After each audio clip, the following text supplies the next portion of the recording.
Welcome to the Retirement Master, an absolutely awesome Microsoft Excel spreadsheet that will help you plan for your retirement and live it to its fullest. This is the fifth in a series of short videos in which I will demonstrate just how to use this spreadsheet. Okay, today we're starting to work on non-Social Security income. Let's do this right side quickly first. This is pensions. Pensions are less common nowadays, but there are still people that have pensions. And so if you do, you're going to be filling in this section. If you don't have a pension, you're going to just leave it all blank. So a description of your pension, the year you're going to start to receive your benefits, and also if you are currently receiving them, you'll put in the current year. And each year you'll just flip this over to the next year. And then how many months are you going to receive benefits this year? And in the first year you start to receive benefits, this number could be less than 12. Once you start to receive benefits, you're going to have a number of 12 there from then on. Is there a COLA? Some benefits have a COLA, some do not. If it does, just YES. If it doesn't, NO. And then how much are you either getting currently, or how much does your administrator say you will get for a benefit? And so that's pretty simple. If you and your spouse both have one, you fill in a sheet for each of them. If one of you has two and the other has none, you can go ahead and put one of them here and put the other one over here. Even though it's got your spouse's name, you can put your information here. If you both have benefits and one of them happens to have two pensions for some reason, you can just cluster the information on the two pensions and put them in here. So whatever lands up working for your situation, most people aren't going to write anything in here.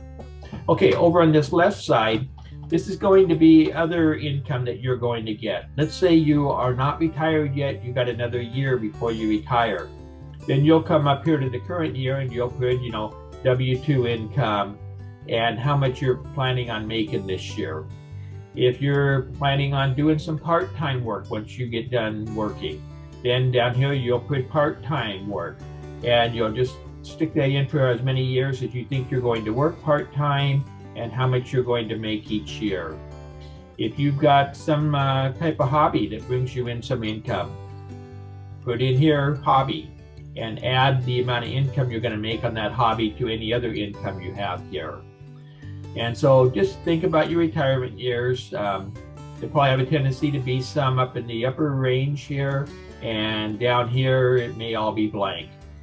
This would also be the place where if you're going to sell one of your assets, you're going to sell that 40-foot diesel pusher motorhome, you'll figure out what year you think you're going to sell it and how much you're going to get for it. When you're going to sell the sailboat, what year you're going to sell it and how much you're going to get for it. If you're going to downsize your home, then kind of figure out what year you're going to probably try to sell the house, put in home downsizing, and put in the dollar amount that you think you will realize from the downsizing. So if you're selling your house for $500,000 and you're buying a $300,000 home and you're going to refurnish it and do some remodel at the same time and spend $100 grand, then you're going to net $100 grand when it's all said and done. So you'll put that $100 grand in here. So this is just going to be income sources that you're going to come up with. Some people may not have anything in this category. Some people might have a number of things. And on one note, on any W-2 type income, you're going to put in the amount less any Social Security taxes that are withdrawn from your paychecks. You're not going to subtract 401k contributions. You're not going to subtract state and federal tax withholdings.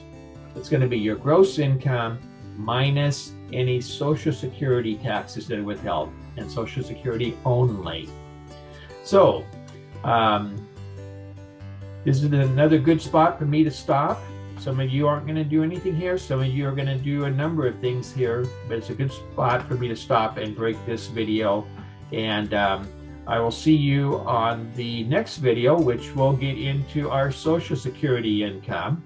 And this is the last section of the retirement plan. And when we get done with this, we can start to explore the calculations and see how we are doing as far as being ready for retirement and how we can live it to its fullest. So until next time, happy retirement planning.